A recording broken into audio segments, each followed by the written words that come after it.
Hey, how's everybody doing? Welcome back to that podcast here on YouTube. It's your host, Head Ass at, just call me Newt. Hey. Most of y'all that know me want to just know that's what I go by Newt. Since I was about 15. That works, but I'm going to go in a little history. I think I've done a video on this, and I'm going to go a little more history. Alright, it's 2000. It's Christmas of 2002.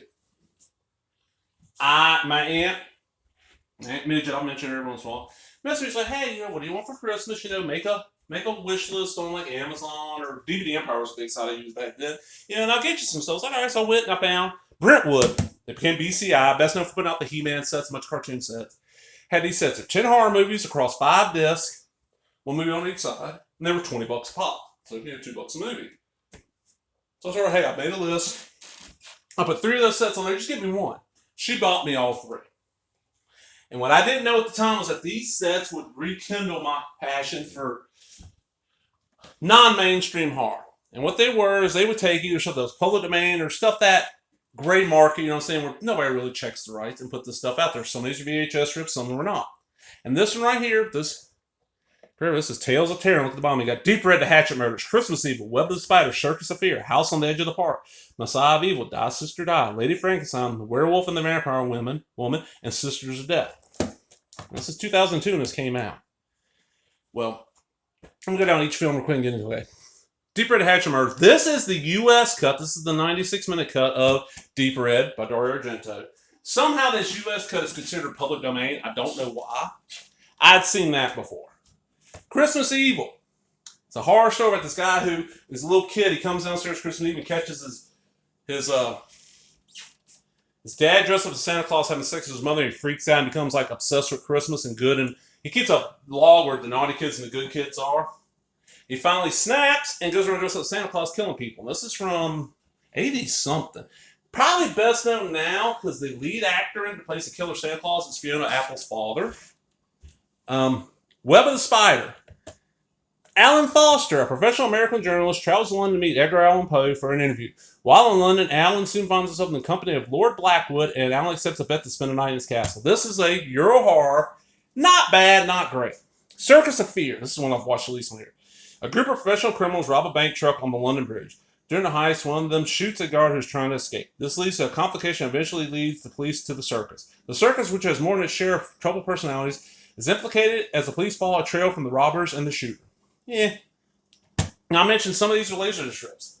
This is definitely one. I don't know which laser disc they ripped off. This is House on the Edge of the Park. This is it, I don't remember, is it Bruno? Bruno Mattei? All right, real simple.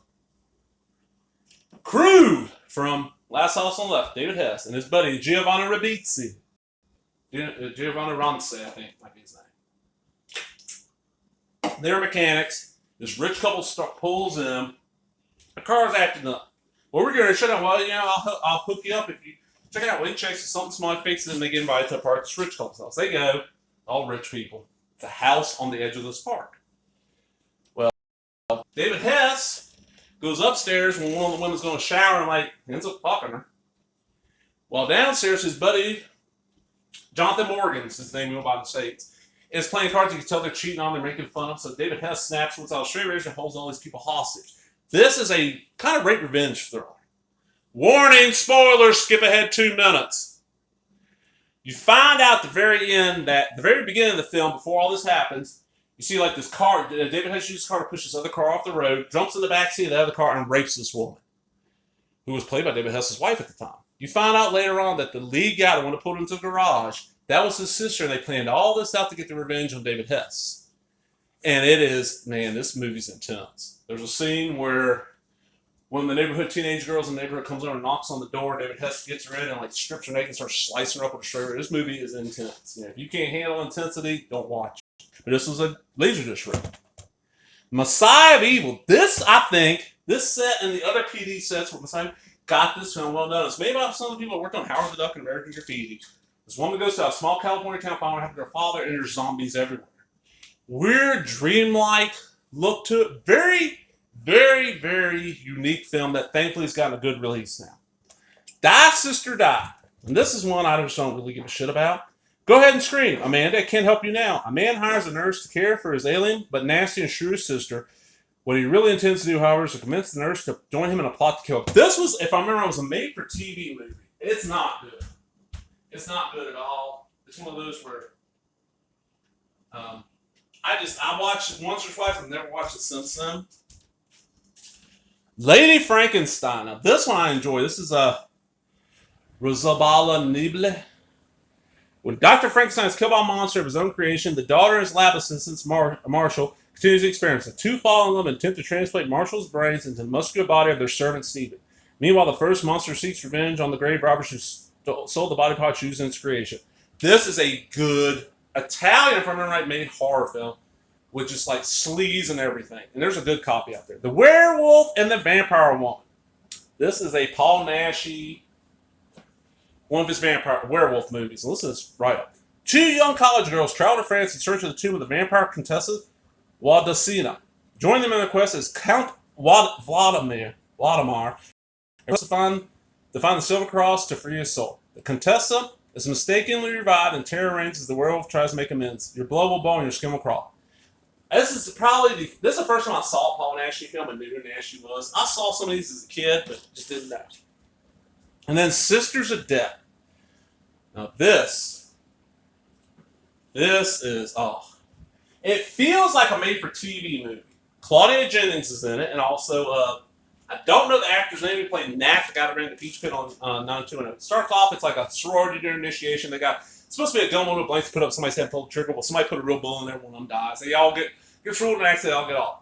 10-year reunion, they all get invited to this house. They show up, go in, and there's a fence around the house that's electrified. They can't get out.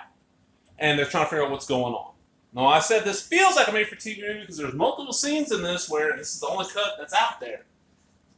Where it's obvious there's supposed to be some nudity. You got Claudia Jennings, you're going to expect some nudity. There's none. None at all. What I want to do is, this got me back into Euro horror. Because as a kid, I'd seen some Euro horror. I'd seen Deep Red. I'd seen like Demons, a few of them, but not a lot. And these sets were just packed full. Like this one here we got. Deep Red, Web Spider, House on the Edge of the Park, Lady Frankenstein, Werewolf. 1, 2, 3, 4, 5. Half of it's Euro horror. And I started, actually this got me into online horror fandom because I got these sets in, and this is, I got this in 2000 and, got Christmas 2002. Well, there was no it was only dial-up internet where I lived, so I started looking up these movies. They found this place called Mobius Home Video Forum. And I started reading through there, looking up someone's film, and realized that Tim Lucas' Video Watch Shop posted it, and that got me to all these other websites. DVD or AV Maniacs and all this stuff, which now, it's sad to say this, but the only really horror or like cult movie website I bother with anymore is Rock Shop Pop, run by Ian Jane, who I met at AV Maniacs. And I got heavy into your horror, and this is why I started buying all of your horror content. Anchor Bay was putting up piles, I started buying all of them. And these sets, they're VHS rips. They're not a shame, But back then, $20, for 10 movies was a deal. Because back then, your average blockbuster movie, you bought it on, big movie you bought it on DVD was $30. You're getting 10 this way. And it was a good way to build your collection. And I miss stuff like this. You don't see this anymore because now, if they did this, they cram I'll show you. Because they're flippers and one on each side. They cram 4 movies on one single layer disc. It'd be in sleeves, They would not do the way, in this case, it's beat up. But this is, and I've got, let's see, I'll put it back there. I've got Deep Red in a better version. I've got House on the Edge on Park in a better version. I've got Messiah Evil in a better version. I've got Lady Frankenstein in a better version. I've got Werewolf and Everyone in a better version. Sister of Death, I don't think there is a better version. I got heavy into Euro horror and love this stuff. So, anybody else out there get into like Euro horror or like oddball horror because of Brentwood? People shit on them. They're horrible. They're VHS. They're pirates. Guess what? A lot of pirates out there. This stuff was great. What are you barking at? Hey, what you barking at? Huh? Sorry, my dog's barking. But yeah. And I got 2 more of these. One of them's Vault of Horror, and I can't remember what the other one's called. Or need to find a Fright Night, I think. But I'll go into them. But I'm out, everybody. Hope you enjoyed that. Remember, if you did, give me that thumbs up, leave a comment, subscribe, all the other bullshit. We out.